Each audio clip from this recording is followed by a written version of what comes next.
Welcome to Webline.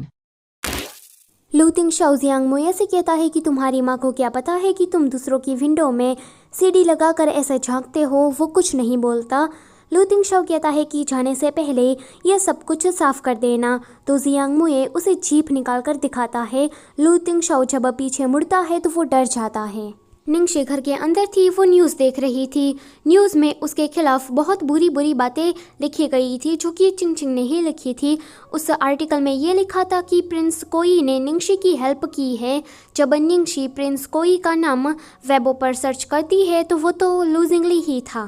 उसी वक्त पर निंगशी को चैंग का कॉल आता है तो वो कंपनी चाहती है जहाँ पर चिंग उसे कहती है कि अब तो तुम्हें शांति मिल गई ना, मैं तुम्हें छोड़ने नहीं वाली हूँ।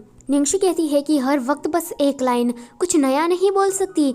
वहाँ पर फेंगहाओ नाम का एक बंदा भी था जिसको पहले ही लूतिंग शाओ ने हायर कर दिया था चिंग को एंटरटेनमेंट सर्कल से निकालने के लिए। फेंगहाओ कहता है कि चिंग तुम चुप रहो, निंगशी तुम बैठो। चैंग उसे कहती है कि चिंग ने जो भी रायता फैलाया है उस पर उसने एक माफियानामा भी लिखा है तो तुम्हें उसे रिप्लाई करना होगा। निंगशी कहती है कि पर मैं क्यों करूं। इस जवाब से ये तीनों चौंक जाती है। जुलाव कहती है कि ये तुम्हारी गलती है इसीलिए। तो निंगशी कहती है कि देखो, एक इंसान का एक पागल कुत्ता पीछा करते करते कचरे में गिर जाता है एंड बाद में वो मर जाता है, तो क्या उसमें उस कुत्ते की गलती है या फिर इंसान की। चिंग कहती है कि निंगशी तुमने मुझे पागल कुत्ता बोला। फेंगहाओ कहता है कि बस करो। फेंगहाओ कहता है कि चुप रहो तुम सभी लोग, माफ़ीनामा लिखने की कोई भी ज़रूरत नहीं है और चिंग तुम इस एंटरटेनमेंट सर्कल से निकल जाओ। यह सुनकर तो चिंग का मुंह देखने लायक था। वो कहती है कि मैं क्यों निकलूं। तो फेंगहाओ कहता है कि देखो इस न्यूज़ को, उस न्यूज़ में लिखा था कि चिंग ने एक अमीरजादे को फंसाया है एंड इसी तरह से वो इंडस्ट्री में काम कर रही है। फेंगहाओ कहता है कि पहले अपने इस स्कैंडल को संभालो, बाद में कुछ बोलना। चिंग जुलाव से कहती है कि दीदी आप मेरी मदद करिए, मुझे इस स्कैंडल से बाहर निकालिए। तो जुलाव कहती है कि कैसी लड़की है, पर वो उसके मुंह पर कहती है कि देखो मैं तुम्हारी कोई भी मदद नहीं कर सकती। ऐसा नहीं है कि मैं तुम्हारी मदद नहीं करना चाहती, मुझे तुम्हारी मदद करनी है, पर निंगशी जब तक नहीं चाहेगी तब तक मैं तुम्हारी मदद नहीं कर सकती। निंगशी वॉज लाइक हैं। वो अपने मन में सोचती है कि ये तो देखो कितनी डबल ढोल की टाइप की है, आज तक नहीं बदली है। चिंग को आता है गुस्सा। वो कहती है कि निंगशी ये सब कुछ ना तुम्हारी वजह से हुआ है, अगर मैं डूबती हूँ तो मैं तुम्हें अपने साथ लेकर डूबूंगी। वो उसे मारने के लिए जा रही थी पर फेंगहाओ कहता है कि देखो तो कितनी पागल सी लड़की है, सिक्योरिटी इसे बाहर फेंक कर आओ। आगे फेंगहाओ कहता है कि सब कुछ क्लियर हो गया है, अब तुम्हें यहाँ पर शांति से काम करना होगा। निंगशी कहती है कि थैंक यू डायरेक्टर, मैं अपना पक्का बेस्ट दूंगी। निंगशी कंपनी के वॉशरूम में थी। उसके पीछे जुलाव आती है। जुलाव उसे कहती है कि निंगशी तुमने तो ब्लैक कार्ड ही खेल दिया, तुमने दूसरों के लिए कब्र खोदी है ना, पर देख लेना एक दिन तुम्हारे लिए भी एक कब्र खुलेगी।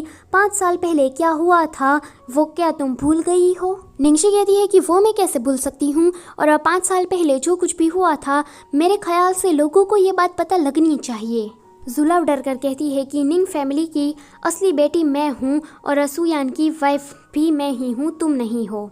निंगशी कहती है कि 5 साल पहले जो कुछ भी हुआ था उनमें जो भी लड़का इन्वॉल्व था आज तक वो लड़का मुझे नहीं मिला है, पर मैं जल्दी ही उस लड़के को ढूंढ लूँगी और इस सारे मामले को बाहर लाऊंगी। पर कितने दुख की बात है कि वो सारे के सारे कहीं गायब हो गए हैं। जुलाव कहती है कि निंगशी तुम क्या पागल हो गई हो। निंगशी कहती है कि डोंट वरी, तुम्हारे जैसे कीचड़ के लिए तो कोर्ट की सज़ा भी कम होगी, मैं तुम्हारे लिए कुछ बुरा करने वाली हूँ। और हाँ, आगे से मुझे परेशान मत करना और धमकी भी मत देना, वरना मैं अपना कंट्रोल खो दूँगी। और तुम्हारी उस सुअर फ्रेंड ने मुझे क्या कहा था कि अगर मैं डूबूंगी तो तुम्हें भी साथ लेकर डूबूंगी, तो मैं तुमसे वही कहना चाहती हूँ कि अगर मैं मरती हूँ तो मैं भी तुम्हें साथ लेकर मरूंगी। जुलाव तो ये सुनकर हक्का बक्का रह जाती है। वो तो डराने निंगशी को आई थी पर खुद ही डर जाती है। आगे निंगशी बाहर चली जाती है। निंगशी एक शॉप पर आकर लिटिल ट्रेजर के लिए कुछ कॉस्ट्यूम खरीद रही थी। उसे वहाँ पर सुपरमैन वाला कॉस्ट्यूम अच्छा लगने लगता है तो वो कहती है कि मुझे ये चाहिए, पर वहाँ पर जुलाव की 2 फ्रेंड्स आ जाती है। वो लोग निंगशी से उस कॉस्ट्यूम को छीन कर कहते हैं कि इसे पहले मैंने देखा था तो इस हिसाब से ये मेरा हुआ। निंगशी भी उसे उस कॉस्ट्यूम को छीन कर कहती है कि पर पकड़ा तो पहले मैंने था ना।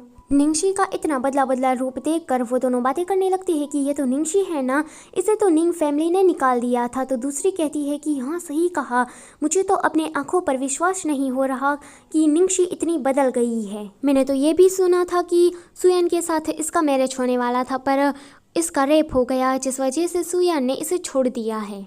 निंगशी उस कॉस्ट्यूम को खरीदने के लिए अपना क्रेडिट कार्ड देती है जो कि चल नहीं रहा था। ये देखकर वो दोनों ही हंसने लगती है, पर निंगशी वो ब्लैक कार्ड निकालती है जिसे देखकर दोनों ही दंग रह जाती है। और ये वाला चैप्टर होता है यहीं पर ही ख़त्म। Don't forget to like, share and subscribe. Thank you for watching.